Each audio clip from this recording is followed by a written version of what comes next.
bathurst.com.au. We're getting out of the man cave.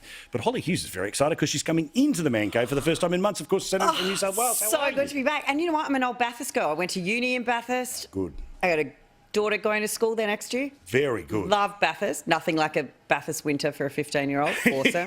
Correct. Just, knock some of the stuffing out of them. I love it. Anyway, everyone's welcome. So good to be back. Come down from Orange. Come from wherever you possibly can. Come say good day. Of course, Campbell Newman, welcome to join us at Bathurst if he'd like. In the meantime, though, of course, he'd have to do 2 weeks quarantine. So we'll take your apologies now. That's the problem, mate. Yeah, of course. Leader of the Liberal Democrats in Queensland. Trying to get back. I'd love to come to Bathurst. Love to come to Bathurst. By the way, when are you going to do the show in Toowoomba? Mate, from December 17, the world gets better. From December 17, the world gets better. We've got a great pub lined up for you. Good man. I'll gladly. A great pub for you, mate. Gladly get there, and there's just a little airport next to it, and sure, there's a quarantine centre nobody will be using, No so one maybe will I'll ever sleep need. there. Ever All right. need. And none other than the great Labor legend that is Graham Richardson, who's joining us now, of course, in the Workers' Cottage. Great man, how are you? Very well indeed, and yourself? Good. What's your Bathurst stories? Obviously, plenty of time over the years. Did you ever get to go to the race? I've never been to the race, although I almost got there a couple of times, but in the end, I'm not as keen on car racing, V8s and noise like you are. I remember once going to the Adelaide Grand Prix and saying to myself, that will be my one and only taste of this. And I haven't been back.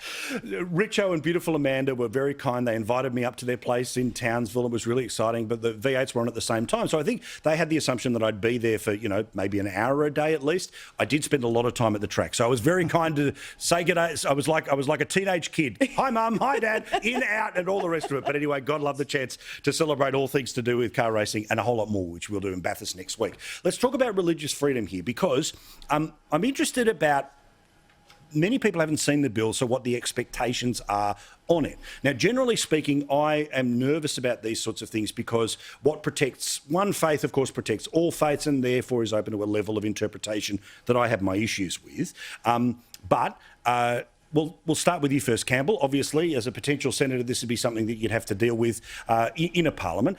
Do you support the concept? Yeah. And if so, how deep does it have to be? Because we all know the types of people we don't want to get screwed over by this. Well, certainly support the concept. And the truism is that the devil's in the detail. Can I just sort of segue a bit sideways? On the weekend, we announced our Freedom Manifesto. We talked about an amendment to the Australian Constitution, unashamedly modelled on the US First Amendment, which would preserve free speech. And I think that's probably the overall principle we need. But just going back to the religious freedom, I mean, the Lib Dems, believe that, when we look at, say, the issue of, say, schools, we would have a problem if schools that receive government funding then discriminated against, say, teachers or students. 100%. If they're non-government funded, if they're not government funded, if they're totally self-funded from the parents or whatever, we think they should be able to do whatever they darn well like. So that's just an aspect to it. I mean, the trouble is it is very complicated. There's a few thoughts. Yeah, here's what the Education Minister had to say about that very issue, particularly in around Catholic schools and potential issues they may have with gay and lesbian kids. Here was Alan Tudge with LJ this morning. But what if a Catholic school rejects a teacher because they're gay, for example? Where does the balance come out there? Yeah, well, that wouldn't be lawful under our bill. Okay. So the bill will certainly allow religious schools to employ people of their own faith. Now, this is a critical principle at stake here because, Laura, you can't be a Catholic school if you can't can't employ Catholic teachers. But now, look, Hollie, I've got to say, I find it a bit weird that, look, there are no examples of teachers being rejected or kids being booted out of school, but obviously we want to make sure that there's a protection to make sure that that doesn't take place. Absolutely. The very same people who are worried about that are fighting against voter ID because there's no examples. Well, hang on, which is it? It's about protections. That's the point here, right? What do you see in it? Again, legislation to come, but what's your expectation about how this goes in the Parliament? Because remember, that crossbench, you can't get anything done without them. Look, as you say, legislation to come. I haven't seen it. I obviously have my own very deep concerns when it comes to religious schools being able to enact their views on students, and I find it particularly abhorrent that a religious school would determine that a child who may be dealing with issues around their sexuality may be excluded. And I think that's something that we need to look at and make sure that those children are protected, because they will be going through enough of their own struggles to then be put into a difficult position. When it comes to teachers, if a school wants to employ teachers of a particular faith, I have no problem with that. I think that's fine. My kids, when they started school, went to a Baptist school. We weren't Baptists, but they went to a Baptist school. All of the teachers were members of the Baptist church. Fine, all well and good. And you make the choice to send your children to that school. What about the carve-out that Campbell's talking about here, which is if you're fully privately funded, then you can have your own rules? Look, I understand what Campbell's saying, fully funded. I actually don't know if there are any schools that are fully funded. I don't know of many schools that don't have a handout for federal funding. So Campbell can make all these points about if you're independently funded, you can make your own decisions. There isn't a school that I know of that doesn't have the handout for federal or state funding. So therefore, you're taking money from the taxpayer. You have an obligation to all Australian citizens, and education is something there for all our children. So, Richo, is there a trap here for Labor? If Labor turns around and says, no, even anywhere near this stuff, we're not going to go near it, because, of course, many of the minority ethnic communities, which have far stronger ties to faith than some other electorates, is there a problem for Labor if they don't back it? I think there can be. I think Labor has to back it. I don't think there's much choice. Even if you don't like some aspects of it, it's very, very hard to knock this one back. You know, when you do, what you're doing is knocking back a thing called freedom. Now, that's a very hard thing to say no to, because it's ingrained in all of us that freedom is a good thing. Now, let's talk about in South Australia, the Deputy Premier in a world of trouble, because now, of course, it's a partisan hit from the opposition, but still, she has been found in contempt of the Parliament because of a decision to knock back a development on Kangaroo Island, where apparently a family has some property. Apparently matters didn't go before the Cabinet, where the Cabinet would have made that decision. Instead, the suggestion is that she made it unilaterally. Here, in part, is how it played out today in the South Australian Parliament. The committee's recommendation to the House in respect of this matter is to suspend the Attorney-General from the service of the House for 9 days, based on a punishment of 3 days suspension for each finding of misleading the House. As for the marshmallow, didn't say much about it today, but this was Monday. I've made it clear, crystal clear in fact, right since day one, that I have 100% confidence in the decision-making capability of Vicky Chapman. I've looked at the evidence presented to the Parliamentary Committee. It wasn't compelling at all. Nothing there moved me to lose confidence in Vicky Chapman as the Attorney-General and the Planning Minister in South Australia. Richo, what do you think here? Again, being suspended from Parliament is something that people will get their knickers in a twist about. Doesn't really change the nature of the government. But when you're trying to run towards an election, is there a stench about this? No, I got suspended a few times. I don't think anybody remembers. It never worried me. So you're out for a day or two and then you're back again. You get a holiday. Out to lunch and wacko. It's all good. Oh, you're the best, Richo. We love him. Just the straight talk. I love it here. Again, Hollie, look, I get the team red, team blue part of this, but it is significant. The Labor Party think they can go there, but also the Premier can't just go, oh, yeah, I've talked to her. It's all okay. No, look, it's absolutely partisan rubbish. And for anyone that knows Vicky Chapman, she is absolutely so above board and absolutely conducts herself in the most proper manner at any given moment. I mean, Vicky is an outstanding member of Parliament and would never, ever, in my imagination, breach any sort of confidence or parliamentary process. So I think this is nothing but a parliamentary stunt. It is, as you said, in the lead up to an election. So it is all about what Labor can do to get some traction. Yeah. And Vicky is an outstanding member of Parliament. She's an outstanding Attorney-General, and I think it's nothing but a stunt. Campbell, clean sweep, move on. I think she's got to go. That's the Parliament. No. The Parliament's spoken, and I think she's got to go as Deputy Premier for sure. that's pretty serious sort of stuff as far as I'm concerned. And the core issue of it as well doesn't sound very good, in my opinion. So, the trouble with this, though, and just to argue slightly against myself, the trouble is the system's so debased. I mean, we see Gladys Berejiklian walk the plank a few weeks ago, doing the right thing. We've seen Barry O'Farrell similarly doing that. Unfortunately, there's not enough of that happening these days, and that's why Australians are losing faith in the system. So I think the right thing to do is to go. I just don't think you can be forced to walk the plank for something that's a rubbish allegation. And this is the problem. When you start to see allegations being made for nothing but political gain, that's where we land ourselves in trouble. But isn't the point, though, that whether the question is whether Labor overstepped, but still it speaks to the seriousness of the allegation to be able to get the result that they did when they don't have the majority in the parliament, that being the Labor Party, that again, 20 years ago, that would have been an absolute point of no return moment for a politician. But now it's, that's just what the Labor Party does. No, but it's also a very tight parliament down there with a lot of former Liberals sitting on the crossbench. And I think even tonight we can see how former Liberals like to turn against the Liberal Party at any given moment. So big whack there, Campbell. Big whack.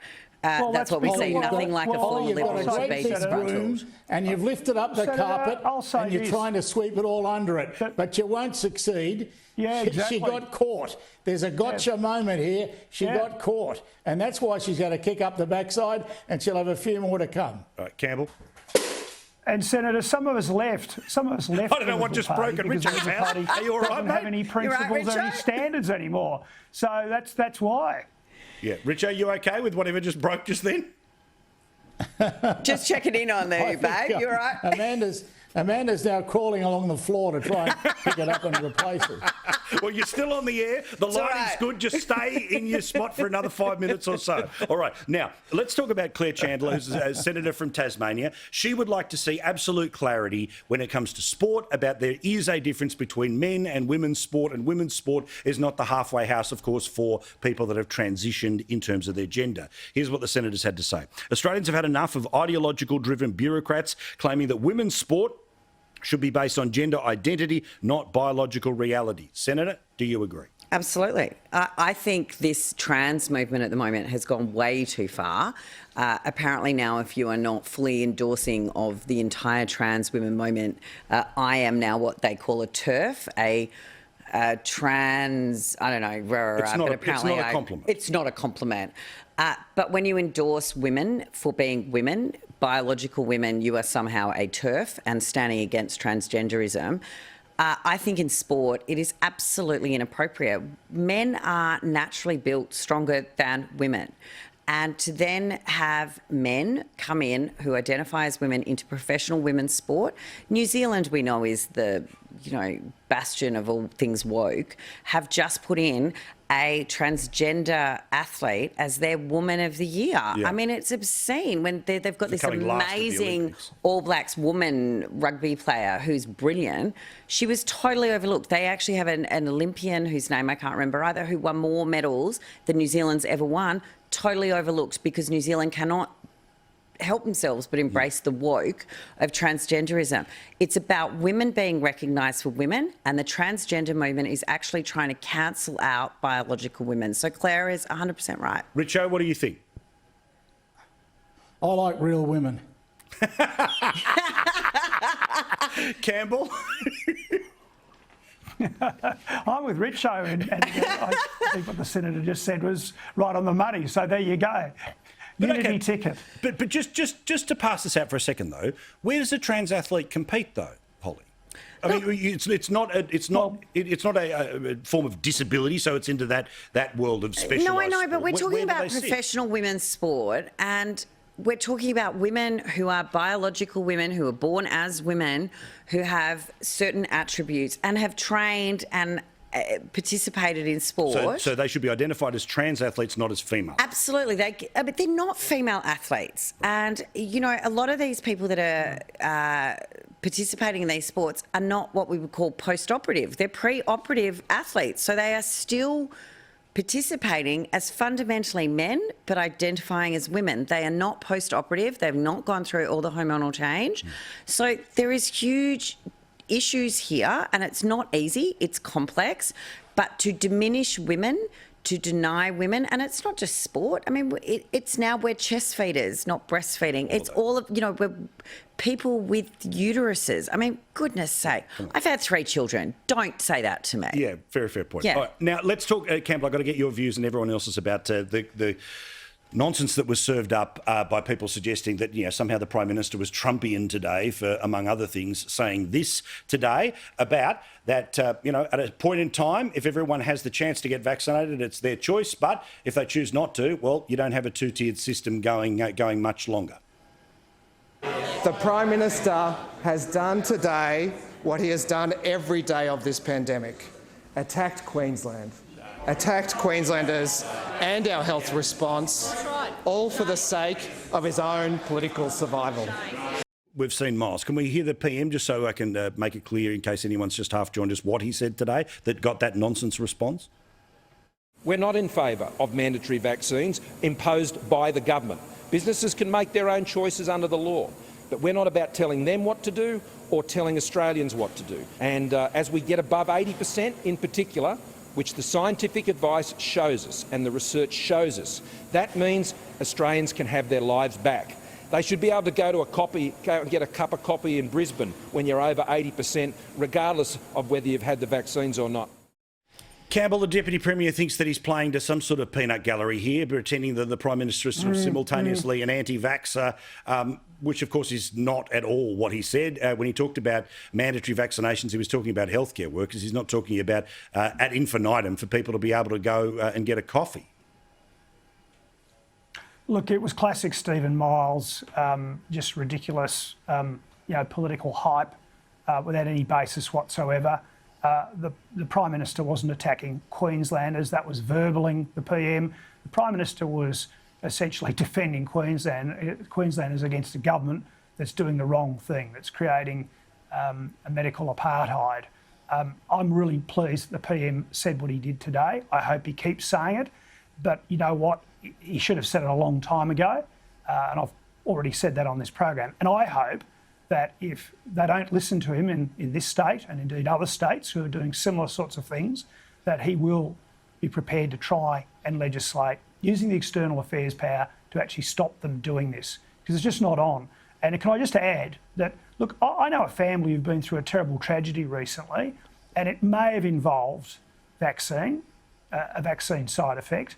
And, for that family, they would be excused now for having concerns about vaccines in the future, like if they're told to have top-up shots, booster shots. So, we can't call Australians names, call them stupid. We can't denigrate them for actually having legitimate concerns. We should encourage them to have the shot, but we shouldn't be mandating that they have the shot.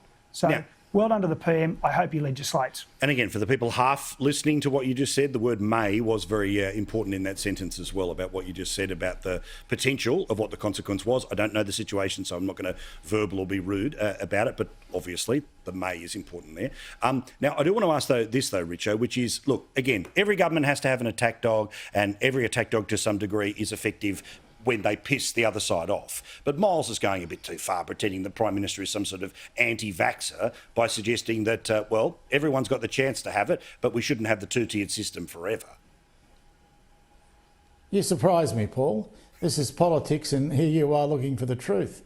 It doesn't happen very often, and it's not happening now. Damn it. Do you think that Miles is effective? Do you think that Miles is effective, or there is sort of an over-egging that there's only so many times you can do it before people kind of roll their eyes? I think people roll their eyes anyway. I think we all get carried away with this. Just because a potter gets up and makes a statement, if it gets one run, you'd be very lucky if 5% of the people remember it tomorrow. Yeah, good point. It just fades away. You've got to get a run after run after run. Neville Rand's saying was, when you're sick of hearing it, the mob are just starting to get it. Yeah, very true. All right, let us get to the winners and losers of the week. Senator, who stands out for you this week? Look, You know what? I'm going to be a bit controversial here. Please. A little bit controversial. I don't agree with Dan Andrews on anything, pretty much, ever. Certainly not his pandemic powers, but I've got to give him credit for today, removing most of the... Distracting from his own failures. Distracting from his own failures, but give him credit. He has removed most of the restrictions from 11:59 tonight. New South Wales is at 91% fully vaxxed, almost 95%. First vax, and we're still wearing these ridiculous masks everywhere we go. We still have QR codes. QR codes need to go. Masks need to go in New South Wales. Victoria actually took a step forward today in a way that I don't think I've seen, but I am going to give you another winner. That would be Brooke Vitnell, the Liberal candidate in Patterson, who, as her first outing, her very first outing as her statement of why I'm here, had a ship pull up behind her with the massive horn going, and she handled it in front of all the national media with the PM. PM couldn't stop laughing behind it, but she handled it like an absolute pro. So I'm giving a little credit to Dan, but I'm giving Brooke Vitnell the win over the last couple of weeks. The good thing is there'll be no controversy on Twitter. I wouldn't be looking at it for the next couple of days. Praising Daniel Andrews and turfing as well. Mate, they love me anyway. Don't they just? All right, Richo, winner or loser this week? I say you're the winner for whatever the hell broke and you're still on the telly. Richo, we got you. Whatever broke, no, it's still frozen. broken. Oh, bugger. I'm praising him. I'm talking him up. Richo. I'd love to keep going back to the phrase. I promise I told you I'd cook you lunch. Yeah, where are you? I like him so much, I'm not going to keep going back to the freeze frame. All right. God love you, great man. All right. So, Campbell, you can take his time with winner and loser of the week. Oh, look, I'll just go loser of the week. I'm actually going to give that to Dan Andrews more because of the political ramifications of what happened with Somyurek. And that might have a lot more to play out in the future. I agree. But do you think there's a chance? I think there's a chance the Liberals are going to negotiate because they know that if there's an election that they're going to need these powers at some point into the future as well. I got a feeling that it's going to be the Liberal Party that ironically is going to save Andrews as opposed to the crossbench. I don't want to say that. I don't like that. I want him to have a loss. I'm going to say I don't think that. I've been talking to some Victorian Liberals tonight. I'm not sure that's going to happen. All right. Well, he's got to go shopping for another one. We'll see what happens. How could they possibly do that? Well, I don't know. Stranger things have happened. True. All right. Thank you very much, guys. Do appreciate it. Potential senator, current senator, former senator, all one and all. Thank you very much. The great Jim Molan, speaking of senators, will join us next. Plenty to talk about, including cyber warfare. Don't go to bed. Just